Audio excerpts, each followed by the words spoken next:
दोस्तों आज मैं प्रेजेंट इंडेफिनिट के बारे में बात कर रहा हूँ।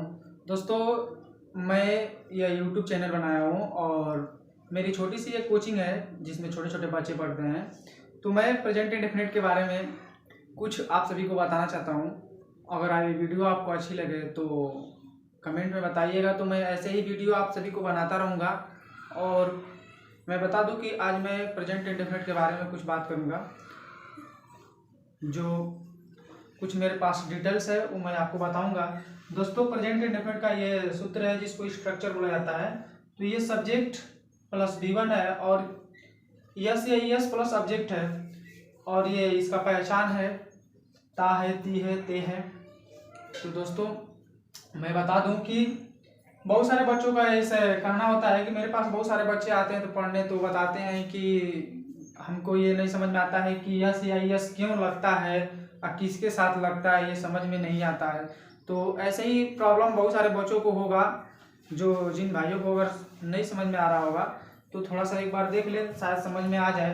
तो दोस्तों मैं बता दूं कि जो यस या यस होता है वो हमेशा सिंगुलर के साथ लगता है। जो सिंगुलर होते हैं तो उन्हीं के साथ ये लगता है। सिंगुलर के साथ जो मेन वर्ब होता है दोस्तों, मेन वर्ब भी अगर ना जानते हो तो बताइएगा हमको, मेन वर्ब के बारे में बता देंगे, एक बार चर्चा कर देंगे कि मेन वर्ब क्या होता है। तो मेन वर्ब के साथ हमेशा अगर सब्जेक्ट हमारा सिंगुलर हो तो मेन वर्ब में यस या यस लगता है। दोस्तों अगर हमारा जो होता है कि सब्जेक्ट सिंगुलर होता है प्रेजेंट में, जो प्रेजेंट इंडेफिनिट होता है अगर उसमें सब्जेक्ट सिंगुलर हो तो वर्ब भी सिंगुलर ही रहना चाहिए। अगर सब्जेक्ट प्लूरल हो यानी बहुवचन हो तो हमारा वर्ब भी हमेशा प्लूरल ही रहना चाहिए। अन्यथा वर्ब अगर बहुवचन होते हैं तो उनको सब्जेक्ट के अनुसार हम इस्तेमाल करते हैं। सिंगुलर सब्जेक्ट हो तो सिंगुलर ही वर्ब प्रयोग करना, और बहुवचन वाला हो यानी कि प्लूरल सब्जेक्ट हो तो प्लूरल ही वर्ब प्रयोग होगा।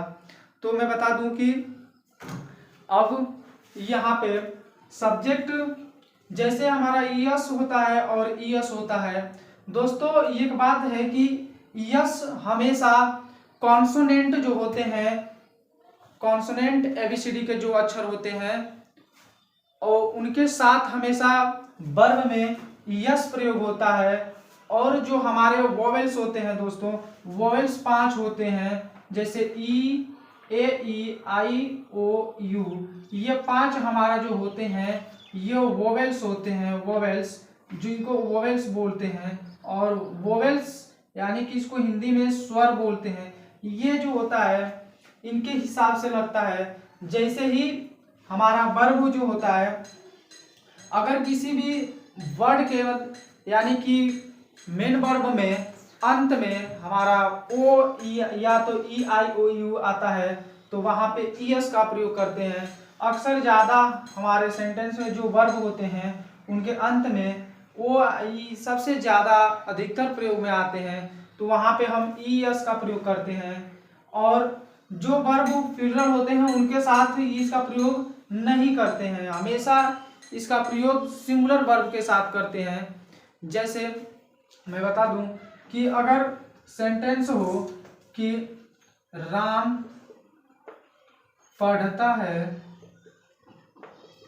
तो दोस्तों इसका ट्रांसलेशन में आएगा कि जो राम है वो सब्जेक्ट का काम कर रहा है, इसमें राम सब्जेक्ट काम कर रहा है तो राम के जगह पर राम लिखेंगे। और पढ़ता है तो पढ़ने का वर्ब जो होता है मेन वर्ब यही है दोस्तों। तो ये रीड जो होता है मेन वर्ब है, और मेन वर्ब में जब राम अकेले है और सिंगुलर का काम कर रहा है अकेले, तो इसके वर्ब में हम यस जोड़ देंगे, क्योंकि जो इसके अंत वाला जो वर्ड था वो था कॉन्सोनेंट, और जब कॉन्सोनेंट आता है दोस्तों तो हम उसके साथ यस का प्रयोग करते हैं और ईएस का प्रयोग नहीं करते हैं। अभी ईएस का कहाँ प्रयोग करते हैं, जैसे राम जाता है। दोस्तों राम जाता है यानी कि होता है राम और राम के साथ लिखते हैं गो। तो दोस्तों गो के अंत में आया है वोवेल्स। जो वोवेल्स होते हैं दोस्तों, ये जो वोवेल्स आते हैं ओ ई आई ओ यू, यहाँ से O E I O U और यहाँ पे आता है A, तो इन्हीं में से कोई एक आता है। तो यहाँ पे O आया हुआ है, तो वो यहाँ पे आया है, तो हम यानी कि ES का प्रयोग करेंगे, तो ये बन जाएगा गोज। दोस्तों तो जो गोज आता है तो इसको हम बोल सकते हैं V5 बोलते हैं, इसका नाम V5 देते हैं।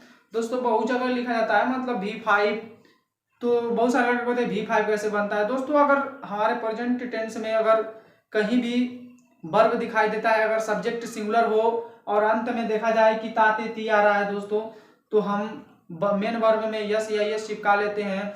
जब अंत में वोवेल्स आ जाए तो वहाँ पे ईएस चिपकाते हैं, और जब कॉन्सोनेंट आए तो वहाँ पे हम यस चिपकाते हैं। तो ऐसे हम जोड़ करके सेंटेंस को बनाते हैं।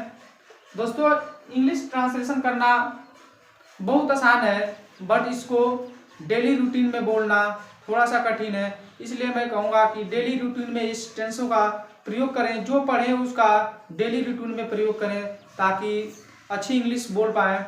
अच्छी इंग्लिश बोलने के लिए डेली रूटीन बनाना पड़ेगा। दूसरे से बात करते समय हमेशा 2-4 वर्ड इंग्लिश में बोलना ही पड़ता है। अगर आप डेली 2-4 वर्ड दूसरे से बात करते समय, मैसेज करते समय, या टेलीफोन से बात करते समय, या मोबाइल फ़ोन से बात करते समय इस्तेमाल करेंगे, तो आप डेफिनेटली ही सीख पाएंगे। ट्रांसलेशन करना और बोलना दोनों आपको सीख लेंगे दोनों। और दोस्तों मैं बता दूं कि यस तो पता चल गया, पर जो होता है V1 कैसे प्रयोग करते हैं, जैसे प्लुरल के साथ, तो प्लुरल में होता है कि प्लुरल को बहुवचन बोलते हैं, तो इसमें यस या ईएस का, इसमें जो होता है यस या ईएस, इसका प्रयोग नहीं होता है। इसमें यस या ईएस का प्रयोग नहीं होता है। तो दोस्तों इसमें हम नो चेंजिंग करेंगे, यस या यस का प्रयोग नॉट हो जाएगा, यानी कि नो इसमें प्रयोग नहीं हो पाएगा। यस या यस का प्रयोग हम इसमें नहीं करेंगे दोस्तों, क्योंकि ये सब्जेक्ट जो होता है सिंगुलर लेकर आता है दोस्तों, तो सिंगुलर के साथ सिंगुलर ही वर्ब रहेगा। सिंगुलर जब सब्जेक्ट रहेगा तो सिंगुलर ही वर्ब होगा। यानी कि जैसे एग्जाम्पल के तौर पे बता दें कि जैसे कि तुम स्कूल जाते और हो, तुम स्कूल जाते हो दोस्तों। यू जो है सब्जेक्ट बहुवचन में आता है दोस्तों, तो यू को यू लिखेंगे, तुम का यू होता है, और यहाँ पे जाने का जो वर्ब होता है यानी कि V1 वो गो होता है। तो गो के साथ ये जो बहुवचन है इसके साथ हमको यस या ईएस नहीं जोड़ना रहता है, तो लिखेंगे यू गो, अब उसके बाद टू, उसके बाद लिखेंगे स्कूल। तो ऐसे हम सेंटेंस को बनाते हैं।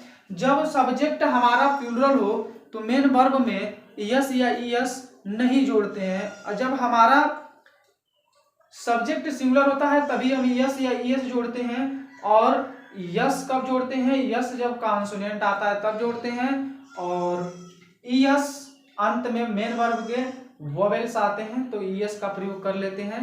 बहुत सारा एग्जांपल आप बोल सकते हैं, और क्वेश्चन वर्ड भी बना सकते हैं। जैसे इंट्रोगेटिव सेंटेंस भी आप बना सकते हैं बहुत आसानी से।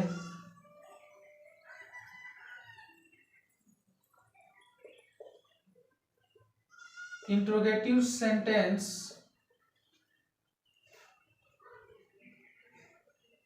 इसको हिंदी में बोलते हैं प्रश्नवाचक